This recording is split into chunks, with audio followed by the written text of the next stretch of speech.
ॐ भूर्भुवः स्वः तत्सवितुर्वरेण्यं भर्गो देवस्य धीमहि धियो यो नः प्रचोदयात्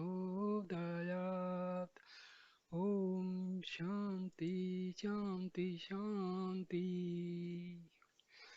Namaste, my dear friends. I am going to give you this video on meditation. In this video,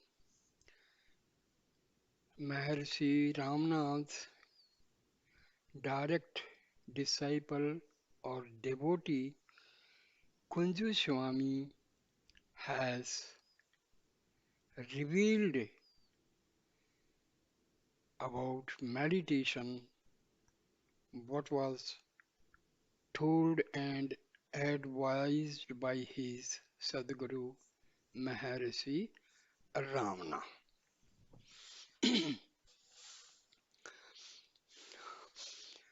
After spending about 12 years in personal attendance on Bhagwan, I began to feel an urge to devote myself entirely to sadhana, spending my time all alone. However, I could not easily reconcile myself to the idea of giving up any personal service to Bhagwan. I had been debating the matter for some days when the answer came in a very strange way.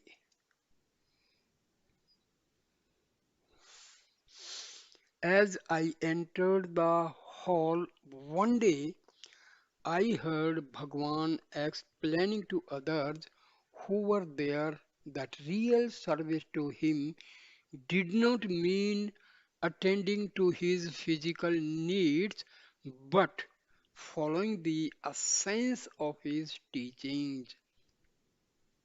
That is, concentrating on realizing the self, needless to say, that automatically cleared my doubts. So, a real sage will advise his disciples or pupil, or you can say devotees, to follow his advice, give more importance to his teachings. But most of the disciples, they have a perception in their mind that serving the Sadguru will do for their sadhana. That means serving the Guru physically will be more than sufficient, and they ignore the teachings of their Sadguru. So we have to be very, very attentive to this advice of Maharshi that give more importance to the advice and teachings of the perceptor than simply depending upon the physical service rendered by them to the Sadguru. So, this was a very, very important advice given by Maharishi Ramana to his devotee Kunju Swami. So now he says, Kunju Swami says that I therefore gave up my ashram duties, but I then found it hard to decide how, in fact, I should spend the entire day in search of realization. I referred the matter to Bhagwan and he advised me to make self inquiry my final aim. But to practice self inquiry, meditation, japa, and recitation of scripture turn by turn, changing over from one to another as and when I found the one I was doing irksome or difficult. In course of time, he said the sadhana would become stabilized in self-inquiry or pure consciousness or realization.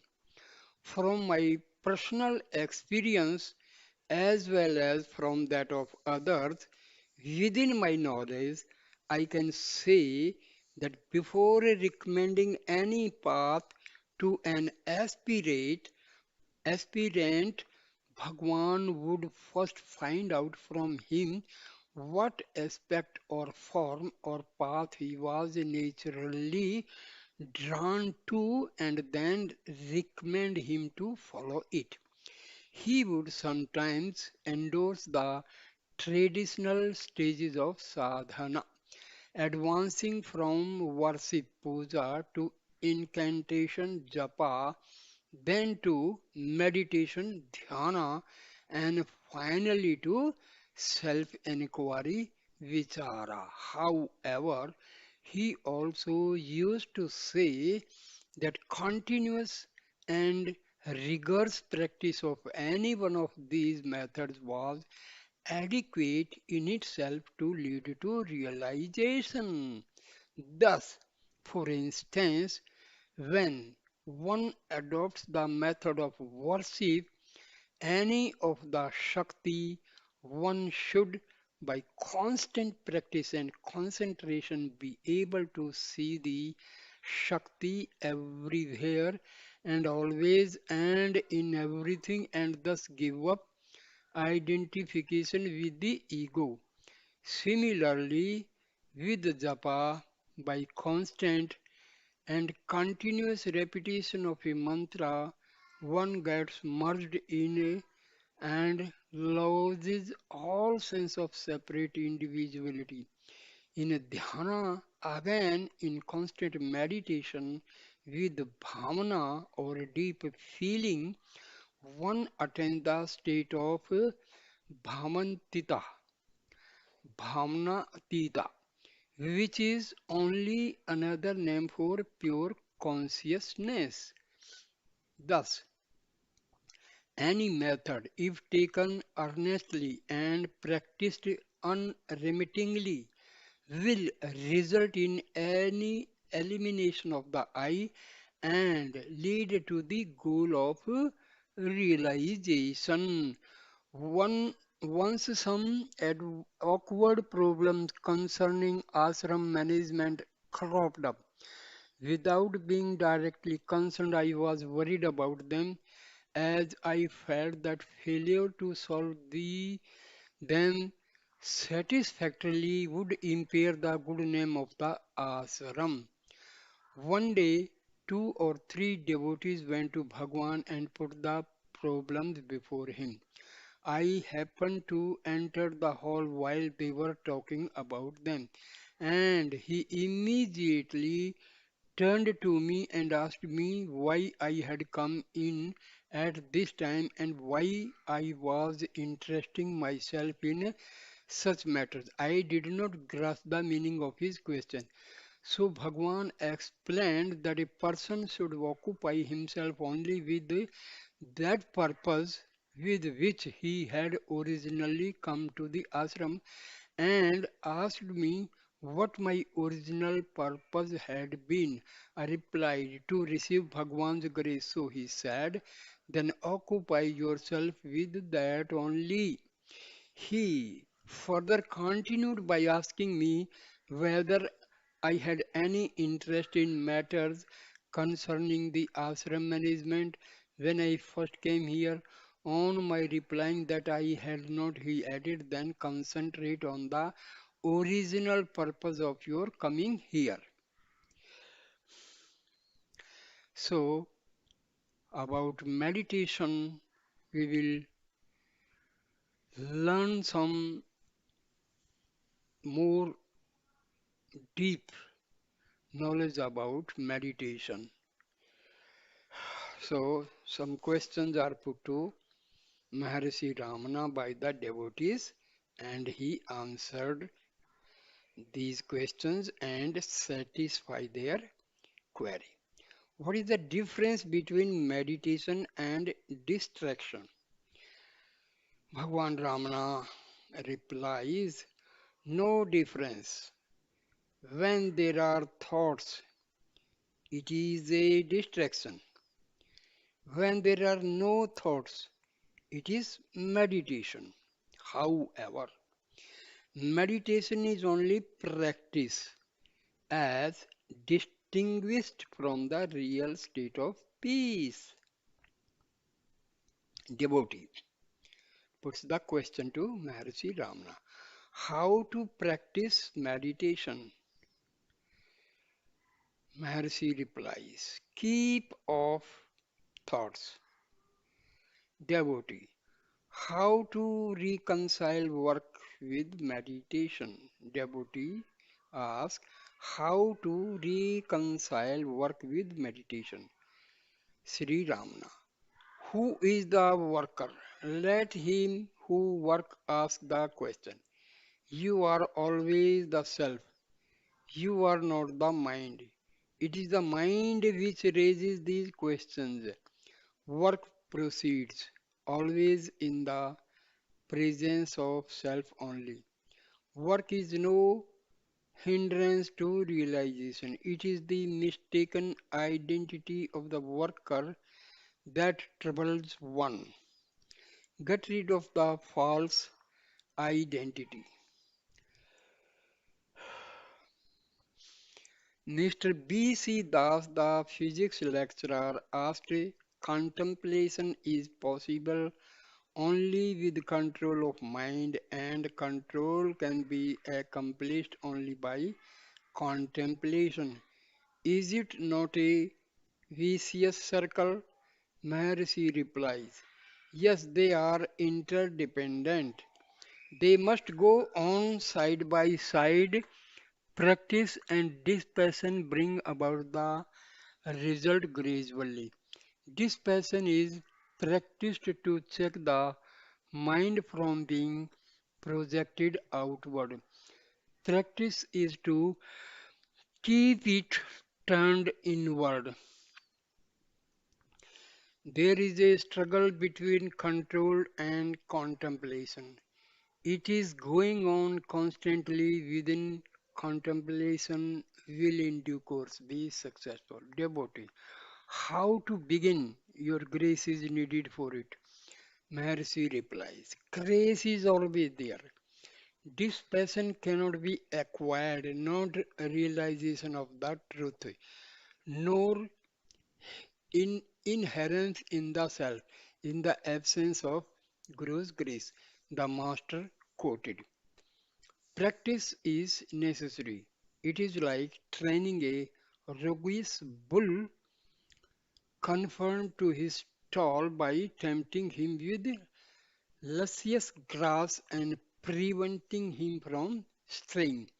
Then the master read out a stanza from Through What's Come, which is an address to the mind saying, O humming bee, namely mind, why do you take the pains of collecting tiny specks of honey from innumerable flowers?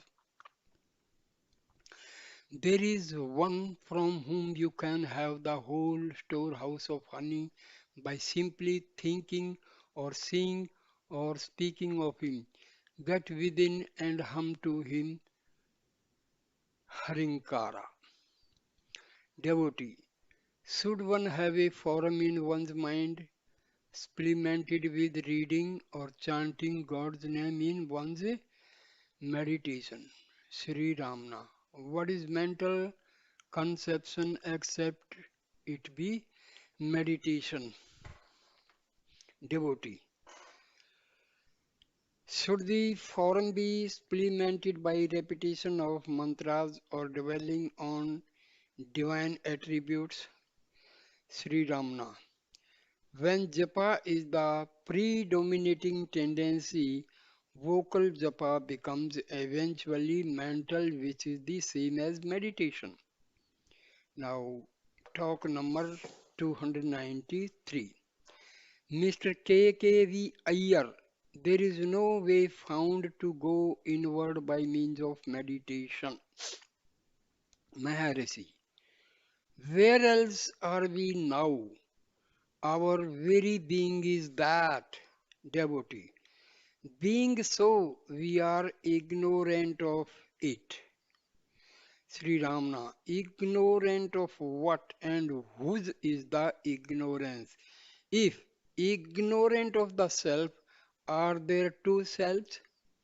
Devotee, there are no two selves. The feeling of limitation cannot be denied due to limitations. Maharshi Ramana, limitation is only in the mind. Did you feel it in deep sleep? You exist in sleep. You do not deny your existence. Then the same self is now and here in the wakeful state. You are now saying that there are limitations. What has now happened is that there are these differences between the two states. The differences are due to the mind. There was no mind in sleep, whereas it is now active. The self exists in the absence of mind also. Devotee. Although it is understood, it is not realized. Sri Ramana. It will be by and by with meditation, devotee. Meditation is with mind, and how can it kill the mind in order to reveal the self? Sri Ramana. Bhagwan Ramana replies, meditation is sticking to one thought. That single thought keeps away other thoughts. Distraction of mind is a sign of its weakness. By constant meditation, it gains strength. That is to say, its weakness of fugitive thoughts give place to the enduring background free from thoughts. This expands divide of thoughts is the self. Mind is purity is the self. Sri Bhagwan continued in reply to the former question. Everyone say, I am the body. It is the experience of the sage as also of the ignorant. The ignorant man believes that the self is confined to the body only, whereas the wise man believes that the body cannot remain apart from the self. The self is infinite for him and includes the body also.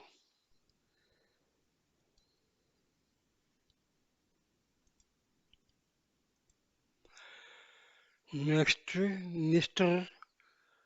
Parkhi puts the question to Maharishi. How is meditation to be practiced? Bhagwan Ramana.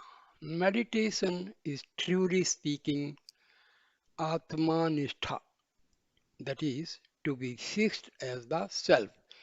But then thoughts cross the mind and an effort is made to eliminate them. The effort is usually termed meditation. Atmanistha is your real nature. Remain as remain as you are. That is the aim. Devotee. But thoughts come up. Is our effort meant to eliminate the thoughts only? Bhagwan Ramana replies, yes. Meditation is being on a single thought. The other thoughts are kept away. Meditation is only negative in effect, inasmuch as thoughts are kept away. Devotee, it is said, Atma samastham manah kartava, fixing the mind in the self, but the self is unthinkable. This was the question put. The devotee asked the question. It is said that Atma samastham manah kartava. That is, fixing the mind in the self, but the self is unthinkable. Maharishi replies, why do you wish to meditate at all? Because you wish to do so, you are told, Atma smastham manah kritva, fixing the mind in the self. Why do you not remain as you are without meditating? What is that manah mind? When all thoughts are eliminated, it becomes Atma Samastha, the fixed in the self. Devotee. If a form is given, I can meditate on it and other thoughts are eliminated, but the self is formless. Sri Ramana. Meditation on forms or concrete object is said to be dhyana, whereas the enquiry into the self is vichara, enquiry or nididhyasana. Explaining Adhyaropa Pavadhyayam, superimposition and its elimination. Sri Bhagwan pointed out that the first turns you inward to the self, and then according to the second you know that the world is not apart from the self. Now, talk 97. Mr. Cohen asked, meditation is with mind in the Jagrat waking state. There is mind in dream state also. Why is there no meditation in dream? Nor is it possible. Maharshi replied, ask it in the dream. After a short silence on Bhagwan continued, you are told to meditate now and find who you are. Instead of doing it, you ask, why is there no meditation in dream or in sleep? If you find out from whom there is Jagrat waking, it will be clear that dream and sleep are also for the same one. You are the witness of Jagrat waking, Swapna, dream, and Susupti, sleep. Rather, they pass before you because you are out of meditation now. These questions arise.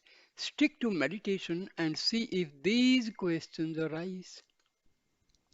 Next is talk number 298. A certain visitor formulated a question saying that meditation is more direct than investigation because the former holds on to the truth, whereas the latter shifts the truth from untruth. Sri Ramana, for the beginner, meditation on a form is more easy and agreeable. Practice of it leads to Atam Vichara, which consists in shifting the reality from unreality. What is the use holding on to the truth when you are filled with antagonistic factors? Atam Vichara directly leads to realization by removing the obstacles which make you think that the self is not already realized. Now, talk number 310. Devotee. Work leaves no time for separate meditation. Is the constant reminder I am trying to feel it while actually at work enough? Sri Ramana. It will become constant when the mind becomes strengthened. Repeated practice strengthens the mind, and such mind is capable of holding on to the current in that case. Engagement in work or no engagement, the current remains unaffected and uninterrupted. Devotee. No separate meditation is necessary. Sri Ramana. Meditation is your true nature now. You call it meditation because there are other thoughts distracting you. When these thoughts are dispelled, you remain alone. That is, in the state of meditation, free from thoughts, and that is your real nature, which you are now attempting to gain by keeping away other thoughts. Such keeping away of other thoughts is now called meditation. When the practice becomes firm, the real nature shows itself, the true meditation. Other thoughts arise more forcibly when you attempt meditation. Sri Ramana Maharshi continued after a number of questions were asked on this topic. Yes, all kinds of thoughts arise in meditation. It is but right. What lies hidden in you is brought out. Unless they rise up, how can they be destroyed? They therefore rise up spontaneously in order to be extinguished in due course, thus to strengthen the mind. Talk 452. Mr. Dhar, ICS, a high officer, and his wife, both young, highly cultured, and intelligent, are on a visit here, but they fell ill since they arrived here. She desired to know how meditation could become steady. Maharishi Ramana. What is meditation? It consists in expulsion of thoughts. All the present troubles are due to thoughts and are themselves thoughts. Give up thoughts, that is happiness and also meditation. Mr. Dhar, how are thoughts given up? Maharishi, the thoughts are for the thinker. Remain as the self of the thinker, and there is an end of thoughts. Mr. Dhar asked Sri Bhagwan why Brahma, who is perfection, creates and puts up to ordeals for regaining him. Sri Ramana. Where is the individual who asks the question? He is the universe and included in the creation. How does he raise the question when he is bound in the creation? He must go beyond it and see if any question arises then. Talk 462. Mr. Dhar had been anxious to ask some questions and get help from Sri Bhagwan. She, that is, Mrs. Dhar, had been anxious to ask some questions and get help from Sri Bhagwan. She approached him with great hesitation and gently related her troubles. My attempts at concentration are frustrated by sudden palpitations of palpitations of heart and accompanying hard, short, and quick breaths. Then my thoughts also rush out and the mind becomes uncontrollable. Under healthy conditions, I am more successful and my breath comes to a standstill with deep concentration. I had long been anxious to get the benefit of Sri Bhagwan's proximity for the successful culmination of my meditation, and so came here after considerable effort. I fell ill here. I could not meditate, and so I felt depressed. I made a determined effort to concentrate my mind, even though I was troubled by short and quick breaths. Though partly successful, it does not satisfy me. The time for my leaving the place is drawing near.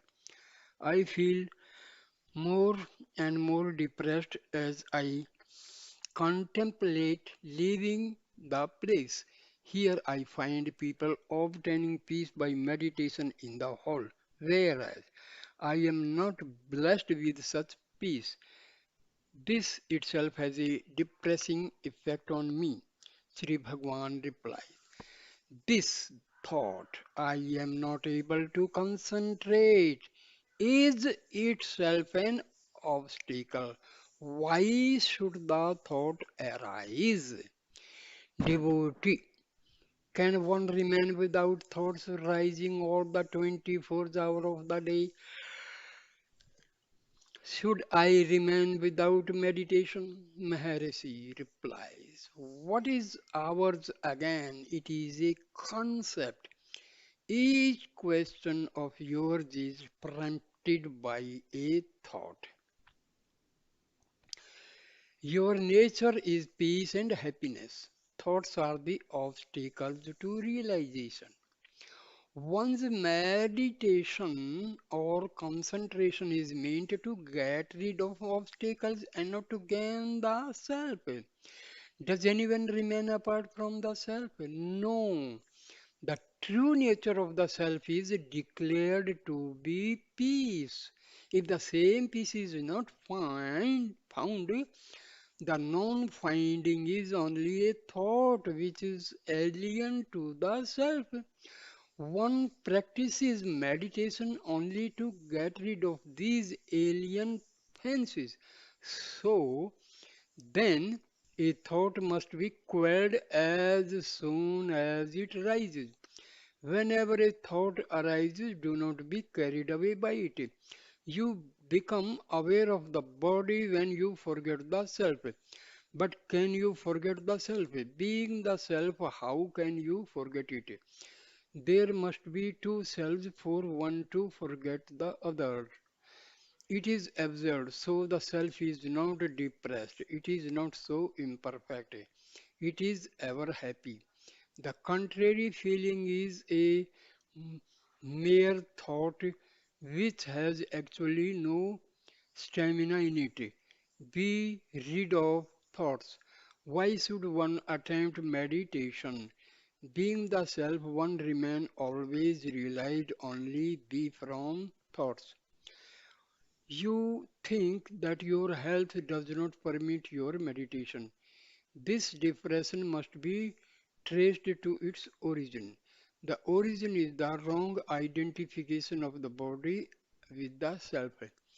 The disease is not the self, it is of the body. But the body does not come and tell you that it is possessed by the disease. It is you who say it. Why? Because you have wrongly identified yourself with the body. The body itself is a thought. Be as you really are. There is no reason to be depressed. Talk number 624. A devotee asked Sri Bhagwan, with every thought, the subject and the object appear and disappear. Does not the I disappear when the subject disappears? Thus, if that be so, how can the query of I proceed? Bhagwan replies, the subject knower is only a mode of mind. Though the mode vritti passes, the reality behind it does not cease. The background of the mode is the I in which the mind modes arise and sink. Devotee. After describing the self as Srota, hearer, man, Manta, thinker, Vijanta, knower, etc., it is again described as Asrota, Amanta, Avijanta. Non-hearer, non-thinker, non-knower. Is it so? Bhagwan replies.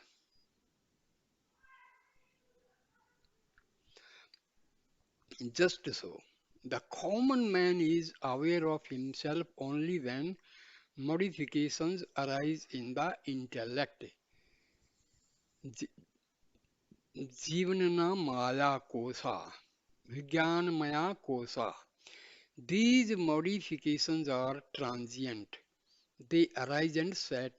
Hence, the Vijnanamaya intellect is called a kosa or seat.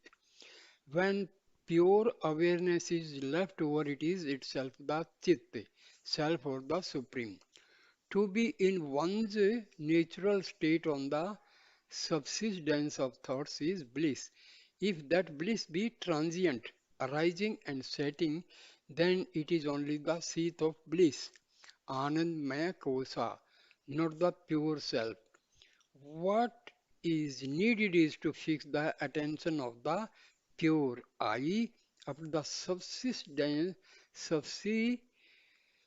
subsidence of all thoughts and not to lose hold of it.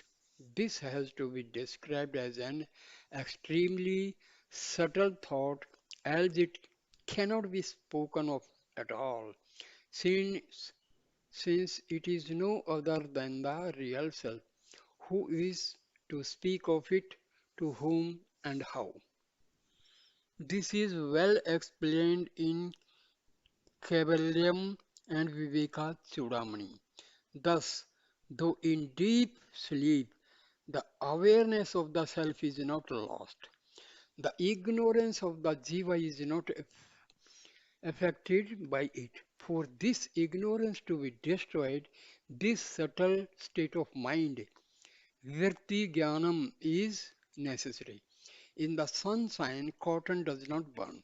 But if the cotton be placed under a lens, it catches fire and is consumed by the rays of the sun passing through the lens. So, too, though the awareness of the self is present at all times, it is not inimical to